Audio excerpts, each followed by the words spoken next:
توقیر انصاری صاحب یہ بھی کہتے ہیں تقوی حاصل کرنے کا طریقہ اللہ نے صرف رسول اللہ صلی اللہ علیہ وآلہ وسلم کی امت کو ہی نہیں بلکہ پچھلی امتوں کو بھی بتایا تھا تاکہ وہ دوزخ کے عذاب سے بچ جائیں۔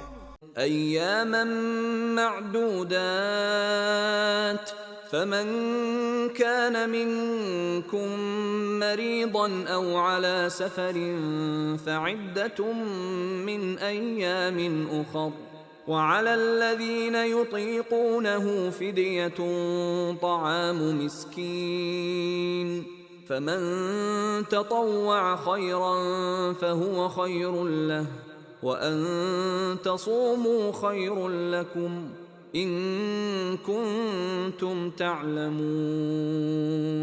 یہ گنتی کے چند دن ہیں، بس اگر تم میں سے کوئی بیمار ہو یا سفر پر ہو تو دوسرے دنوں کے روزوں سے گنتی پوری کر لے، اور جنہیں اس کی طاقت نہ ہو ان کے ذمے ایک مسکین کے کھانے کا بدلہ ہے۔ پھر جو کوئی اپنی خوشی سے زیادہ نیکی کرے تو وہ اس کے لیے بہتر ہے، اور تمہارا روزہ رکھ لینا تمہارے لیے بہتر ہے اگر تمہیں سمجھ ہو۔ مسلمان کے لیے تقوی حاصل کرنا اتنا امپورٹنٹ ہے کہ جو روزے چھوٹ جائیں تو وہ ان کو پورا کرے۔ روزے کا جو سب سے بڑا بینیفٹ ہے وہ یہ ہے کہ ہم تقوی حاصل کریں۔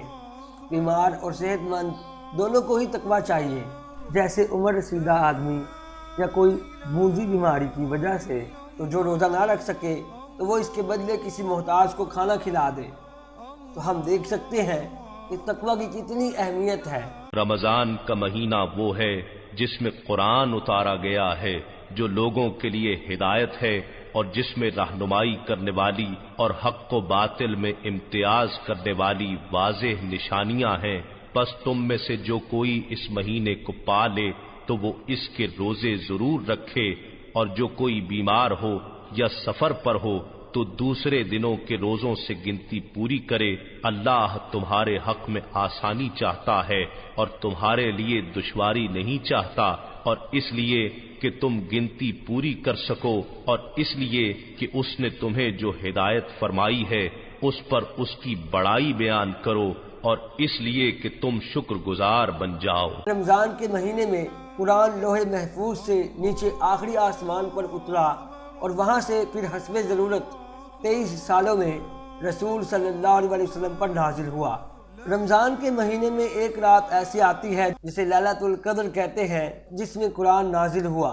وما ادراک ما لیلۃ القدر، اور آپ کیا سمجھے ہیں کہ شب قدر کیا ہے؟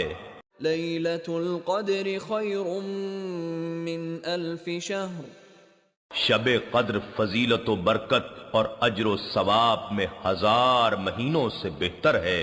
اس رات کی اللہ تعالیٰ ہمیں جو ویلیو ریئلائز کروا رہا ہے وہ یہ ہے کہ اس کا ایک ایک منٹ قیمتی ہے، ادھر ادھر کی باتوں میں برباد نہ کر دے، کیونکہ اس رات کی جو عبادت ہے وہ 1000 مہینوں کی عبادت کے برابر ہے۔ اس لیے اس رات صلاۃ و تسبیح اور توبہ استغفار کثرت سے پڑھے، اور رمضان کے مہینے میں جتنی محنت کریں گے اور جتنا آپ اپنے روزے کو صحیح سنبھالیں گے اتنا ہی ہمارا تقویٰ بڑھے گا۔ ہم یہ نہ بھولیں کہ لیلۃ القدر میں اپنے گناہوں پر رو رو کر گر گرا کر معافی مانگنے والے کا بڑے سے بڑا گناہ معاف ہو سکتا ہے اگر اللہ چاہے۔ اللہ تعالیٰ آسان سے آسان قانون دے رہا ہے تاکہ روزوں کا شمار پورا ہو جائے، اور انسان پر احسان کر رہا ہے کہ وہ تقویٰ حاصل کرے اور دوزخ کے عذاب سے بچے اور شکر ادا کرے۔ اور شکر عید کی نماز پڑھنا ہے جس میں تکبیرات کہی جاتی ہے۔ چاند دیکھنے کے بعد تکبیرات شروع ہوتی ہیں اور 3 دن رہتی ہیں اور ہر نماز کے بعد پڑھی جاتی ہیں۔